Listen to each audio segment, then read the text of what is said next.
Hi guys, and welcome to another video. So today I'm going to be showing you how to make two awesome spring recipes. The first is going to be a coconut matcha popsicle recipe, and the second are some vegan meringues. So let's get right into it.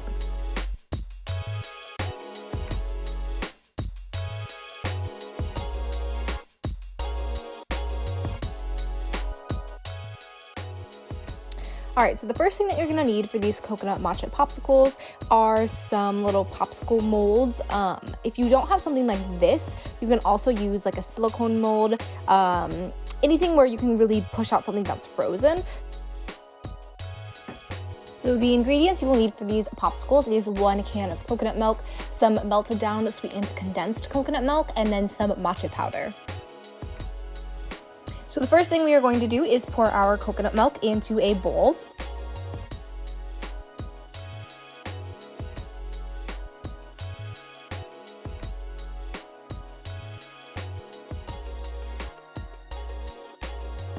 And then once it's smooth, I added in my melted sweetened condensed coconut milk, which is just so yummy and great. If you guys haven't ever used this in recipes, it's super sweet. It doesn't taste too strongly of coconut, but just really adds the texture and the flavor component.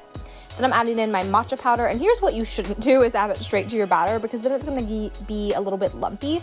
So instead, upon reflection, I took some hot water and I put my matcha in there, and using my matcha set, you can also just use a whisk if you don't have a brush like this. And then you want to go ahead and make sure that your matcha powder dissolves into that hot water, and then go ahead and pour that into your mixture and give it a whisk to combine.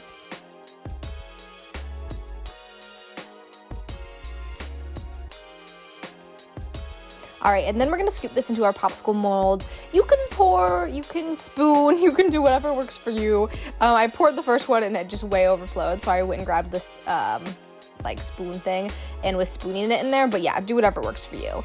And then I also put some in the mold just to see if it would work for those of you who don't have popsicle molds, and it totally works, so you're good there.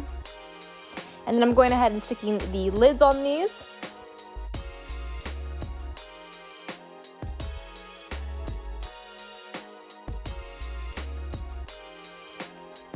And then we are going to pop these into the freezer for at least 3 hours or until they're solid. And once these come out of the freezer, they are going to be super creamy, super fudgy, and just the right level of sweetness, not too sweet.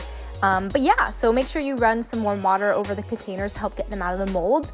But yeah, they're super great, and I hope you guys like this first recipe. All right, so moving on to our vegan meringues, what we're first going to do is take some aquafaba, which is the liquid from canned chickpeas, and then we're gonna pour this into our stand mixer. You could also use a hand mixer. By hand, you just really can't do this, so make sure you have a stand mixer with a whisk attachment. And then starting on a low speed, I'm just going to start to beat this. And then incrementally, I'm gonna kind of speed up the speed of the mixer. And then I'm adding in a splash of vanilla for flavor. So then after about 5 minutes of beating or so, it's going to look a little bit thicker, and this is when you can start adding in your sugar, a little bit of it at a time. I don't add it all at once because I don't want like adding too much of something that wants to deflate the meringue. So just kind of incrementally adding it in, and then once I added in about half of the sugar, I went ahead and added my cream of tartar, which is just a stabilizer to help make sure the meringues don't deflate in the oven. And then I added the rest of my sugar. And here I'm just kind of checking the texture. And I also tried the flavor to see if I wanted to add any more sugar, and I decided it needed about like another minute and a half of beating. If you overbeat, it could deflate, so you want to be careful. But yeah, you just want stiff peaks that are kind of glossy, just like this. All right, so grabbing a Ziploc bag, if you don't have any piping bags, I'm just going to open this up, and I actually folded down the sides so that the meringue doesn't get on it when I'm putting this into the bag. So then you just want to spoon your meringue in here, and we're going to use this as our piping bag, and you can see how thick and fluffy and yummy it looks. So then we're going to go ahead and kind of try to get all of the air out of there, so when we're piping, these big air pockets don't explode on our workspace. So then I just cut off the tip of my piping bag, and I'm going ahead and applying equal pressure to pipe all of the meringues onto my baking tray. And this is half of the meringue mixture, so you're gonna get about 2 cookie sheets worth of meringue from this recipe. All right, so now we're gonna bake these at a pretty low temperature for 1 hour. But then we're gonna turn off the oven and let them sit in there without touching them, without opening the oven, for at least another hour. And you could honestly leave them in there for more hours if you want. The way you'll know if they're done is if you can touch the top and they're not wet, they're dry. But yeah, these are what they look like. They're super yummy and light and fluffy.